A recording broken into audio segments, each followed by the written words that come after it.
Imperfection is beautiful, madness is genius, and it's better to be absolutely ridiculous than being absolutely boring.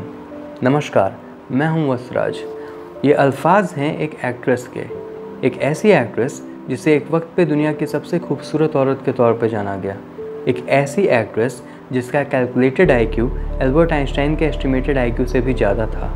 एक ऐसी actress जो तत्कालीन American राष्ट्रपति की girlfriend के तौर पे जानी गई, और एक ऐसी एक्ट्रेस जो महज 36 साल की एज में ही ऐसे मिस्टीरियस सर्कमस्टांसेस में मरी हुई पाई गई कि वो 1960s की सबसे बड़ी मर्डर मिस्ट्री के तौर पे उभर कर के सामने आई।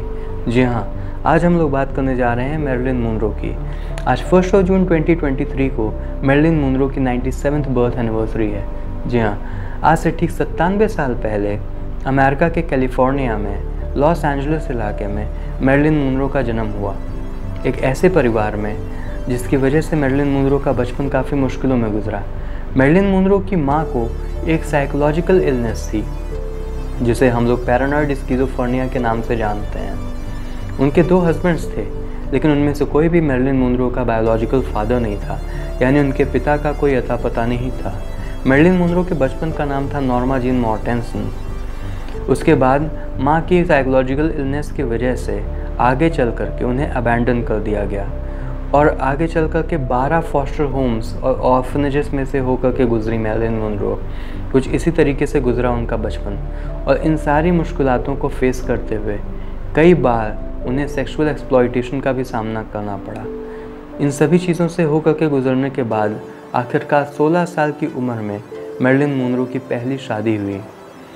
मैरिलिन मोनरो की 3 शादियाँ हुई थीं, लेकिन सबसे पहली 16 साल की उम्र में जेम्स डॉर्थी नाम के एक नेवी ऑफिसर के साथ हुई थी।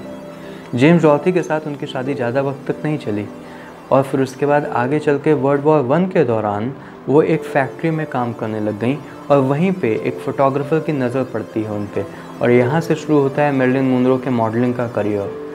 मॉडलिंग शुरू होने के बाद उनकी फ़ोटोज़ जब निकल कर के सामने समाज के आईं और लोगों की उन पर नज़र पड़ी, तो 20th सेंचुरी फॉक्स के साथ उनका पहला बड़ा प्रोजेक्ट सामने आया। मैरिलिन मोनरो बेहद खूबसूरत थी, और इसी चीज़ को ध्यान में रखते हुए उनको मूवीज़ मिलना शुरू हुई, और उन्होंने एक गिमिक, एक कैरेक्टर तैयार किया जिसे अक्सर ब्लॉन्ड बॉम्बशेल कहा जाता है, या डम ब्लॉन्ड लेडी के तौर पे उनको जाना जाता था। मैरिलिन मोनरो ने ये जो कैरेक्टर्स क्रिएट किए, इसमें बहुत सारी खूबसूरत मूवीज़ को जन्म दिया। लगभग 30 मूवीज़ में मैरिलिन मोनरो ने काम किया, जिसमें से gentleman prefer blondes, some like it hot, someone's got to give, 7 Years Itch जैसी बहुत ही महान मूवीज़ थी। मैंने इनमें से सम लाइक इट हॉट को पूरा देखा है, और वाकई देखने लायक मूवी है। मैरिलिन मोनरो की ज़िंदगी की तरफ अगर हम मुड़ करके फिर से देखें, तो एक बार जब मूवीज़ में उनको पॉपुलैरिटी मिलने लग गई, एक पर्टिकुलर सीन उन्हें ऐसा मिला था 7 Years Itch में, जिसमें एक सबवे में जाकर के उन्होंने एक सीन दिया। एक वाइट कलर की खूबसूरत सी ड्रेस पहनी हुई थी, और हवा चलती है और उनकी स्कर्ट उड़ती है, और उसको वो रोकने की कोशिश कर रही हैं उड़ने से।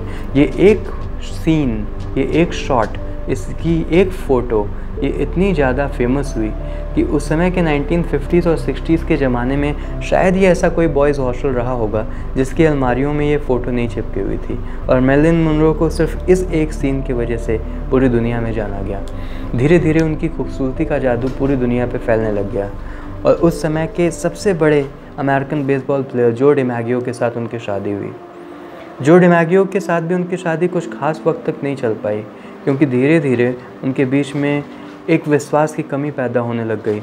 एक इनसिक्योरिटी थी जो डिमैगियो को सताने लग गई, और आगे चल कर के एक टर्बुलेंट मैरिड लाइफ के बाद उनका ब्रेकअप होता है, डाइवोर्स होता है। इसके बाद उनकी तीसरी शादी हुई अर्थर मिलर के साथ। अर्थर मिलर अमेरिका के फेमस ड्रामेटिस्ट, जिन्होंने ऑल माय सन्स जैसी अच्छी नॉवेल्स, अच्छे ड्रामाज लिखे हैं। मैरिलिन मोनरो काफ़ी ज़्यादा फेमस रहीं, काफ़ी ज़्यादा पॉपुलर रहीं, और उसके साथ साथ बहुत ही बड़ी जीनियस भी थी। वो एक वोरासिस रीडर थी, और वो जहाँ भी रहा करती थी उनके घर में हमेशा लगभग 2 से 3 हज़ार की मात्रा में बुक्स रहती थी, और वो उनको पढ़ा करती थी। उनकी खुद की एक लाइब्रेरी हुआ करती थी। मैरिलिन मोनरो हॉलीवुड की उस समय की तत्कालीन एक फेमस एक्ट्रेस जेन रसल के साथ काफ़ी अच्छी दोस्त थी, और उन्होंने बाहर भी काफ़ी वक्त साथ में गुजारा था। एक वक्त में जेन रसल और मैरिलिन मोनरो साथ में एक रूम में रूम पार्टनर के तौर पे रहती थी। और वहाँ पर एक एंटरटेनमेंट के लिए एक छोटा सा गेम उन्होंने एक बार खेला, जिसमें उन्होंने डिसाइड किया कि वो दोनों ऐसे 10 लोगों की लिस्ट बनाएंगी जिनके साथ वो लोग सोना चाहती हैं, रात गुजारना चाहती हैं। और उस वक्त जेन रसल ने तो एल्विस प्रेस्ली जैसे, जेम्स डीन जैसे बड़े बड़े स्टार्स का नाम लिखा था, लेकिन मैरिलिन मोनरो ने सबसे टॉप पे नाम लिखा था एल्बर्ट आइंस्टाइन का।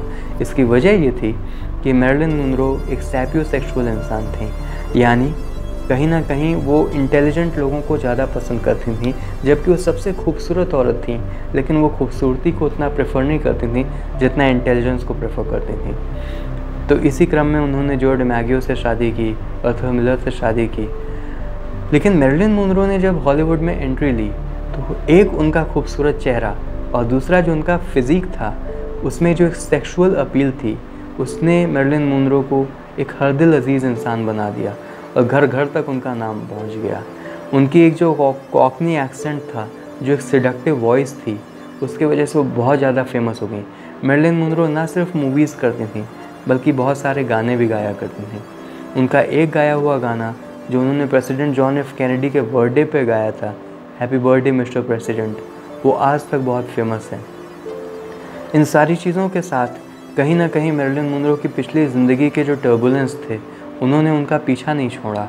और इन 3 शादियों से निकलने के बाद धीरे धीरे जो डिमैगियो के साथ खास करके ब्रेकअप होने के बाद उनको ये महसूस हुआ कि ज़िंदगी में केवल उनका इस्तेमाल हुआ है, उन्हें प्यार नहीं किया गया कभी।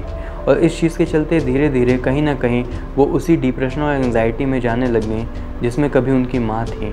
और उनको भी धीरे धीरे स्किज़ोफ्रेनिया, पैनिक अटैक और मल्टीपल पर्सनैलिटी डिसऑर्डर जैसी समस्याएं होने लग गई।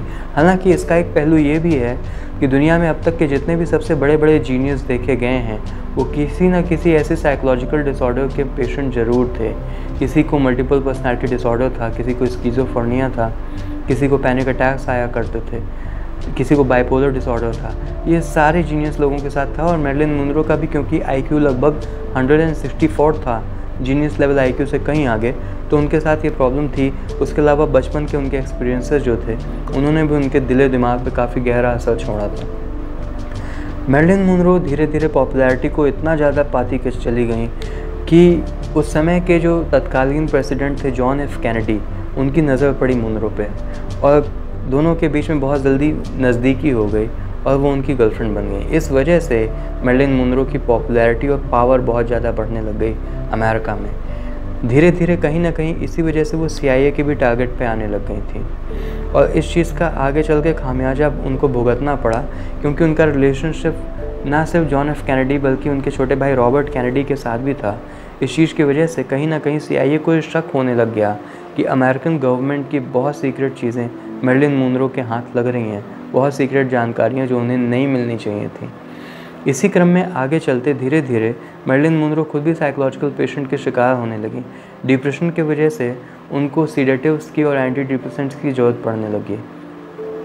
आगे चल कर के ये एक परिस्थिति आई कि 5 अगस्त 1962 को अमेरिका के ही सेंटा मोनिका इलाके में, कैलिफोर्निया में ही, लॉस एंजलिस में एक कॉन्सर्ट हो रहा था जिसमें एल्विस प्रेस्ली जैसे बड़े बड़े स्टार्स परफॉर्म कर रहे थे। वहाँ पे बहुत अच्छा माहौल था कॉन्सर्ट का।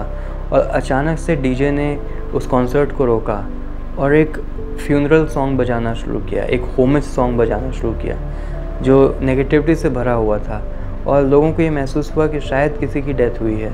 और मैरिलिन मोनरो की डेथ को अनाउंस किया गया वहाँ पे। उस DJ ने आकर के फिर बताया कि आज सुबह तकरीबन 3 से 4 बजे के बीच में मैरिलिन मोनरो की डेथ हो गई कैलिफोर्निया के उनके घर में।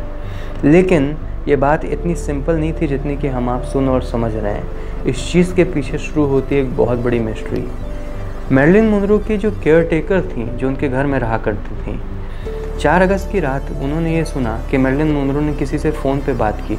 वो थोड़ा अपसेट थी, ये सच है, लेकिन सुबह 3 बजे के आसपास जब वो उठी तो मैरिलिन मोनरो के कमरे की लाइट जल रही थी। ये चीज़ थोड़ी सी अजीब लगी उन्हें। उसके बाद उन्होंने चेक करने की कोशिश की, आवाज़ दी, लेकिन वहाँ से कोई रिस्पांस आया नहीं, जिसकी वजह से उन्होंने मैरिलिन मोनरो के साइकोलॉजिस्ट को तुरंत कॉल किया। फिर उसके बाद उन लोगों ने उनके कमरे का शीशा तोड़ा, खिड़की तोड़ी और उसके बाद दरवाज़ा खोल करके अंदर घुसे।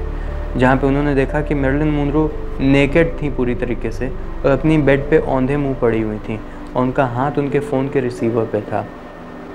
लेकिन कहानी इससे थोड़ी सी और पेचीदा और अलग है।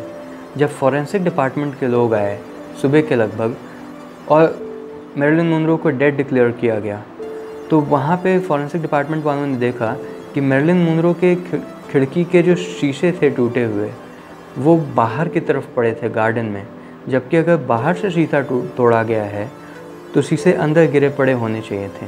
उसके साथ ही जिस सेडेटिव का जिक्र हुआ है जो उनकी ब्लड स्ट्रीम में पाया गया वो पोस्टमार्टम रिपोर्ट में उनकी किडनी में नहीं पाया गया, यानी कि मैरिलिन मोनरो ने उस सेडेटिव को ओरली नहीं लिया था बल्कि वो उनके शरीर में इंजेक्ट किया गया था। मैरिलिन मोनरो की मौत से जुड़े हुए जितने भी रहस्य थे वो आज भी एक रहस्य ही बने रहे, लेकिन एक चीज़ स्पष्ट है कि मैरिलिन मोनरो के बाद उनके स्तर की खूबसूरत औरत फिर से कभी इंटरनेशनल सिनेमा में नहीं आई और आगे भी शायद आना मुश्किल है। आज के बाद भी हमेशा जब भी कभी प्योर ब्यूटी, नेचुरल ब्यूटी और आर्ट का जिक्र होगा तो मैरिलिन मोनरो को लोग कभी भी नहीं भुला पाएंगे। उन्होंने बहुत कम उम्र में जो स्थान बनाया लोगों के दिलों में और इंटरनेशनल सिनेमा में, आज अगर वो ज़िंदा होती तो शायद हॉलीवुड कहीं और होता। मैरिलिन मोनरो की लाइफ के ऐसे सारी कहानियाँ, उनकी सारी तकलीफ़ें, सारी चीज़ें एक साथ ख़त्म हुई, लेकिन एक सवाल है वो आज भी बाकी है कि मैरिलिन मोनरो को किसने मारा। क्या उसमें बॉबी कैनेडी का हाथ था, क्या उसमें CIA का हाथ था, या फिर कोई थर्ड पार्टी। रहस्य कुछ भी रहा हो, लेकिन सत्य ये है कि आज मैरिलिन मोनरो नहीं है, लेकिन उन्होंने जब तक वो जीवित रहीं तो इस दुनिया को एक बहुत बड़ा गिफ्ट दिया। आज उनके 97वीं वर्षगांठ पे, उनकी 97th बर्थ एनिवर्सरी पे हम सब उन्हें याद करते हैं और ऐसी बहुत सारी खूबसूरत और बहुत सारी अच्छी जानकारियाँ मैं लेकर के आता रहूँगा आप लोगों के सामने। तब तक के लिए अपना ख्याल रखिए। अगर किसी विशेष जानकारी को पाना चाहते हैं तो ज़रूर लिख के भेजिए कमेंट सेक्शन में, मैं आता रहूँगा आप लोगों के पास। मैं हूँ वस्त्राज, बहुत बहुत धन्यवाद। Thank you so much.